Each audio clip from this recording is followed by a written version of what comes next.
Антон Павлович Чехов. Пари. Была темная осенняя ночь. Старый банкир ходил у себя в кабинете из угла в угол и вспоминал, как 15 лет тому назад, осенью, он давал вечер.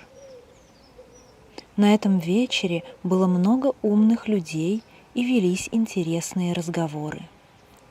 Между прочим, говорили о смертной казни. Гости, среди которых было немало ученых и журналистов, в большинстве относились к смертной казни отрицательно. Они находили этот способ наказания устаревшим, непригодным для христианских государств и безнравственным. По мнению некоторых из них, смертную казнь повсеместно следовало бы заменить пожизненным заключением. «Я с вами не согласен», — сказал хозяин-банкир. «Я не пробовал ни смертной казни, ни пожизненного заключения. Но если можно судить априори, то, по-моему, смертная казнь нравственнее и гуманнее заключения. Казнь убивает сразу, а пожизненное заключение – медленно. Какой же палач человечнее? Тот ли, который убивает вас в несколько минут, или тот, который вытягивает из вас жизнь в продолжении многих лет? То и другое одинаково безнравственно, заметил кто-то из гостей, потому что имеет одну и ту же цель – отнятие жизни. Государство не Бог, оно не имеет права отнимать то, чего не может вернуть, если захочет. Среди гостей находился один юрист, молодой человек лет 25. Когда спросили его мнение, он сказал: «И смертная казнь, и пожизненное заключение одинаково безнравственны. Но если бы мне предложили выбирать между казнью и пожизненным заключением, то, конечно, я выбрал бы второе. Жить как-нибудь лучше, чем никак». Поднялся оживленный спор. Банкир, бывший тогда помоложе и нервнее, вдруг вышел из себя. Ударил кулаком по столу и крикнул, обращаясь к молодому юристу: «Неправда! Держу пари на 2 миллиона, что вы не высидите в каземате и 5 лет». «Если это серьезно, — ответил ему юрист, — то держу пари, что высижу не 5, а 15. «15? Идет!» — крикнул банкир. «Господа, я ставлю 2 миллиона». «Согласен, вы ставите миллионы, а я свою свободу», — сказал юрист. И это дикое, бессмысленное пари состоялось. Банкир, не знавший тогда счета своим миллионам, избалованный и легкомысленный, был в восторге от пари. За ужином он шутил над юристом и говорил: «Образумьтесь, молодой человек, пока еще не поздно. Для меня 2 миллиона составляют пустяки, а вы рискуете потерять 3-4 лучших года вашей жизни. Говорю 3-4, потому что вы не высидите дольше. Не забывайте также, несчастный, что добровольное заточение гораздо тяжелее обязательного. Мысль, что каждую минуту вы имеете право выйти на свободу, отравит вам в каземате все ваше существование. Мне жаль вас». И теперь банкир, шагая из угла в угол, вспоминал все это и спрашивал себя: к чему это пари? Какая польза от того, что юрист потерял 15 лет жизни, а я брошу 2 миллиона? Может ли это доказать людям, что смертная казнь хуже или лучше пожизненного заключения? Нет и нет. Вздор и бессмыслица. С моей стороны то была прихоть сытого человека, а со стороны юриста простая алчность к деньгам. Далее вспоминал он о том, что произошло после описанного вечера. Решено было, что юрист будет отбывать свое заключение под строжайшим надзором в одном из флигелей, построенных в саду банкира. Условились, что в продолжении 15 лет он будет лишен права переступать порог флигеля, видеть живых людей, слышать человеческие голоса и получать письма и газеты. Ему разрешалось иметь музыкальный инструмент, читать книги, писать письма, пить вино и курить табак. С внешним миром, по условию, он мог сноситься не иначе, как молча, через маленькое окно, нарочно устроенное для этого. Все, что нужно, книги, ноты, вино и прочее, он мог получать по записке в каком угодно количестве, но только через окно. Договор предусматривал все подробности и мелочи, делавшие заключение строго одиночным, и обязывал юриста высидеть ровно 15 лет с 12 часов 14 ноября 1870 года и кончая 12 часами 14 ноября 1885. Малейшая попытка со стороны юриста нарушить условия хотя бы за 2 минуты до срока освобождала банкира от обязанности платить ему 2 миллиона. В первый год заключения юрист, насколько можно было судить по его коротким запискам, сильно страдал от одиночества и скуки. Из его флигеля постоянно днем и ночью слышались звуки рояля. Он отказался от вина и табаку. «Вино, — писал он, — возбуждает желание, а желание — первые враги узника. К тому же нет ничего скучнее, как пить хорошее вино и никого не видеть. А табак портит в его комнате воздух». В первый год юристу посылались книги преимущественно легкого содержания. Романы со сложной любовной интригой, уголовные и фантастические рассказы, комедии и тому подобное. Во второй год музыка уже смолкла во флигеле, и юрист требовал в своих записках только классиков. В пятый год снова послышалась музыка, и узник попросил вина. Те, которые наблюдали за ним в окошко, говорили, что весь этот год он только ел, пил и лежал на постели, часто зевал, сердито разговаривал с самим собою. Книг он не читал. Иногда по ночам он садился писать. Писал долго и под утро разрывал на клочки все написанное. Слышали не раз, как он плакал.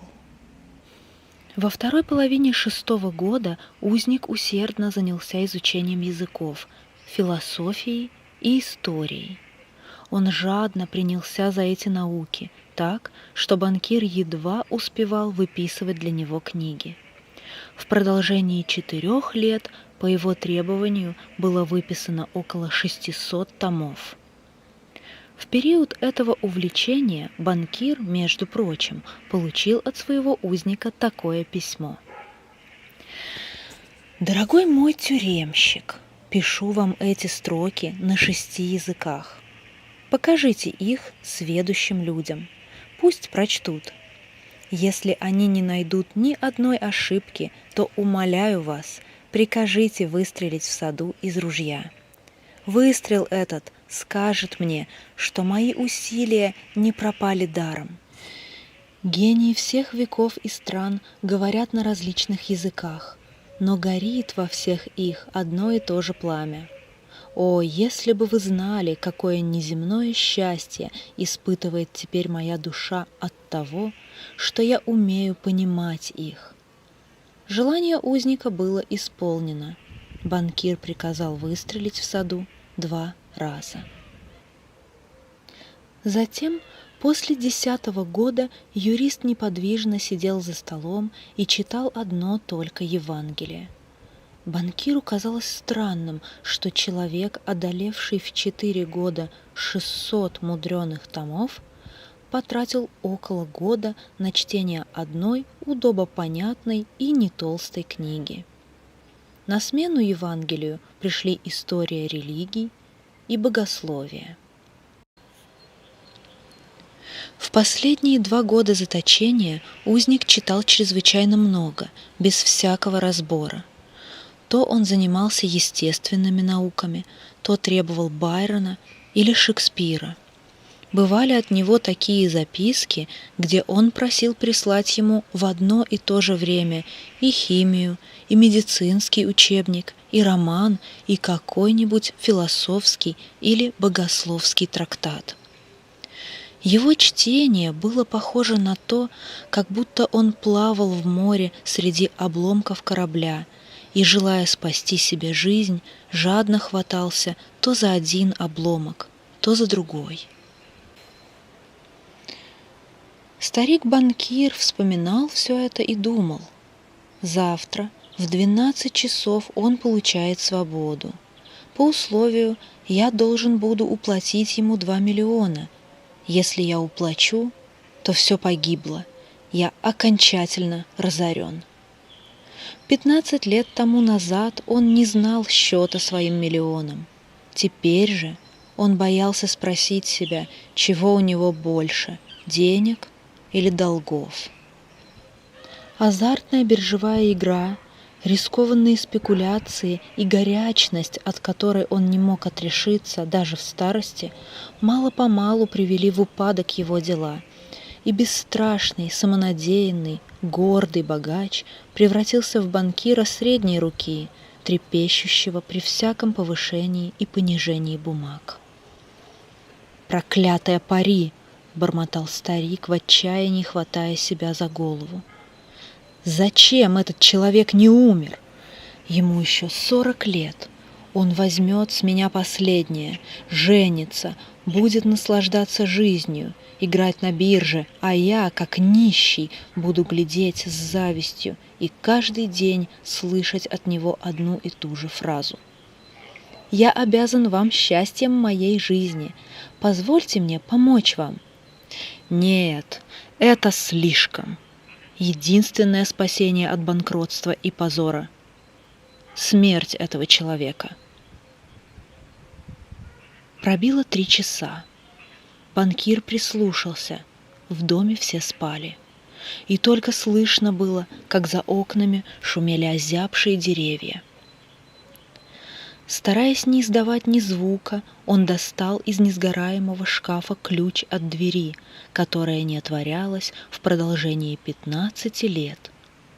Надел пальто и вышел из дома. В саду было темно и холодно. Шел дождь. Резкий сырой ветер с воем носился по всему саду и не давал покоя деревьям. Банкир напрягал зрение, но не видел ни земли, ни белых статуй, ни флигеля, ни деревьев. Подойдя к тому месту, где находился флигель, он 2 раза окликнул сторожа. Ответа не последовало.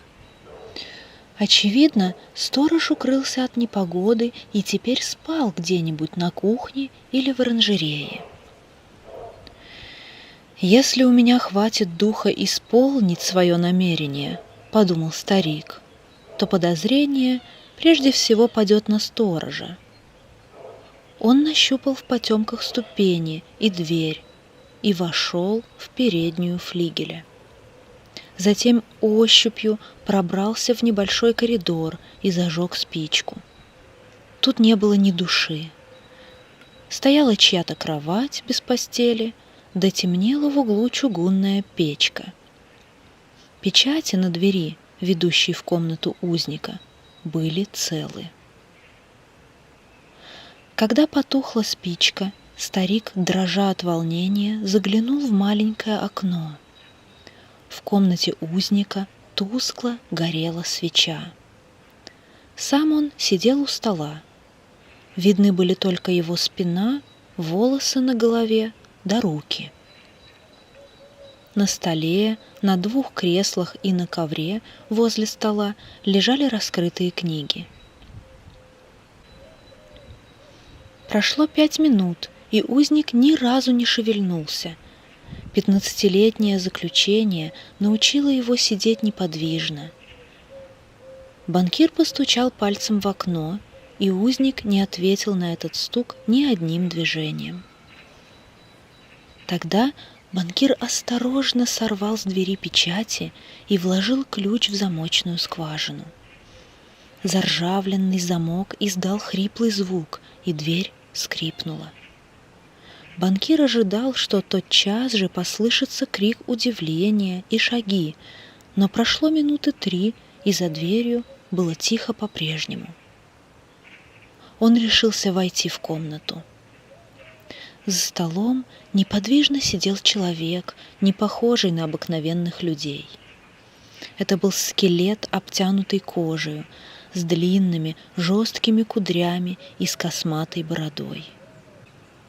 Цвет лица у него был желтый с землистым оттенком, щеки впалые, спина длинная и узкая, а рука, которую он поддерживал свою волосатую голову, была так тонка и худа, что на нее было жутко смотреть.